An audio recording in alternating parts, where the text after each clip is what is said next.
Ustadz, ini ada pertanyaan. Mau tanya terkait dengan sistem agen reseller atau dropship, masalah penetapan harga. Jadi pemilik merek produk ini menetapkan harga jual produk yang harus diikuti oleh reseller. Bagaimana, Ustadz? Ya tidak boleh karena reseller dengan penjual, reseller itu dia beli gitu. Jadi reseller itu orang yang membeli barang dari produsen, dia stok, lalu dia jual lagi. Itu pengertian reseller. Bukan makelar ya. Jadi bukan makelar. Jadi reseller itu dia beli dari seorang jual lalu dia jual lagi. Jadi reseller itu sudah memiliki barangnya. Iya. Ketika reseller itu sudah memiliki barangnya, maka masalah penetapan harga itu menjadi hak dia sepenuhnya. Penjual yang sebelumnya itu apakah berhak menetapkan, reseller, kamu jualnya nggak boleh kurang loh ya dari sekian misalkan. Itu nggak berhak lagi, itu sudah bukan miliknya. Itu sudah jadi miliknya reseller gitu. Nah, jadi itu tidak boleh, Ustaz. Jadi kalau barang itu sudah jadi milik reseller, pemilik yang awal tadi itu tidak punya hak untuk menetapkan harga. Kenapa? Karena reseller itu sudah beli, sudah jadi miliknya reseller. Terserah dia dong masalah penetapan harganya karena sudah jadi hak milik. Terus bagaimana Ustadz? Nah ini saya kasih solusi. Terus bagaimana Ustadz supaya reseller itu kalau dia itu mau menetapkan harga itu masih bisa mengikuti harga dari penjual yang awal ya, katakanlah ownernya atau Pabrikan. Penjualnya gitu atau pabrikan.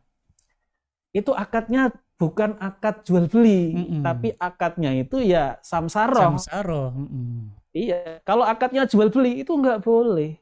Karena hak melakukan tasarruf itu sudah menjadi haknya reseller. Tasarruf itu artinya mengelola hak milik. Bisa dipakai sendiri itu namanya tasarruf, bisa dijual lagi kepada orang lain itu namanya tasarruf, bisa dikasihkan, bisa dijual lagi itu namanya tasarruf. Hak mengelola milik sendiri itu namanya tasarruf. Jadi ketika penjual itu sudah owner itu sudah menjual barang kepada reseller, berarti hak miliknya itu di siapa? Apakah di owner atau di reseller?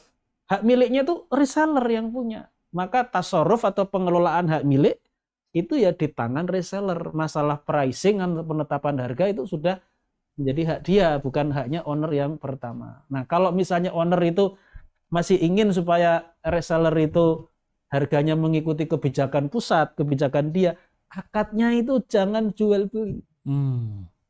Akadnya itu samsaroh gitu loh, diubah akadnya supaya owner itu masih punya otoritas untuk menetapkan harga. Jadi solusinya sebenarnya dengan mengubah akad itu menurut saya masih dimungkinkan ya, tapi kalau akadnya jual beli itu nggak boleh karena namanya reseller itu kan jadi hak milik dia. Karena sudah jadi hak milik ya hak tasarruf atau pengelolaan hak milik itu sepenuhnya di tangan dia. Yang namanya owner itu sudah tidak punya dasar hukum lagi untuk mengatur hak milik orang lain ya, bukan hak milik dia loh, sudah jadi hak milik orang lain soalnya. Ya, jadi solusinya itu akadnya diubah menjadi akad samsaroh dengan memenuhi ketentuan-ketentuan samsaroh yang tadi sudah saya jelaskan. Oke, saya kira itu Ustadz. Iya. Terima kasih. Ustadz, tapi lagi-lagi masyarakat awam, Ustadz. Lagi-lagi masyarakat awam, mereka menggunakan ada pendapat dari Ustadz yang lain, lulusan dari perguruan tinggi yang lebih keren, doktor yang lebih keren. Dia bilang, ya kan muslim dengan muslim terikat dengan persyaratannya. Selagi persyaratannya nggak haram, boleh gitu. Ya, hadis tadi itu sebenarnya ada kelengkapannya ya, al-muslimuna ala surutihim itu masih belum selesai ya, itu masih koma. Al-muslimuna ala surutihim illa syarton ahalla haroman au harroma halalan. Iya. Jadi kaum muslimin itu memang mengikuti syarat-syarat dan ketentuan yang mereka sepakati, koma, illa syarton ahalla haroman, kecuali syarat yang menghalalkan yang haram, au harroma halalan, atau mengharamkan yang halal gitu. Itu tidak boleh. Nah, sekarang kalau orang itu dia menjual barang kepada orang lain, jual belinya udah selesai. Sekarang pertanyaannya, bolehkah orang yang membeli tadi itu membuat harga sendiri? Sudah jadi hak milik dia? Jawabannya boleh apa tidak? Boleh. Jawabannya boleh kan? Sekarang itu ketentuan yang boleh tadi itu diharamkan oleh owner. Nggak boleh loh. Saya tetapkan maksimal kamu jual sekian.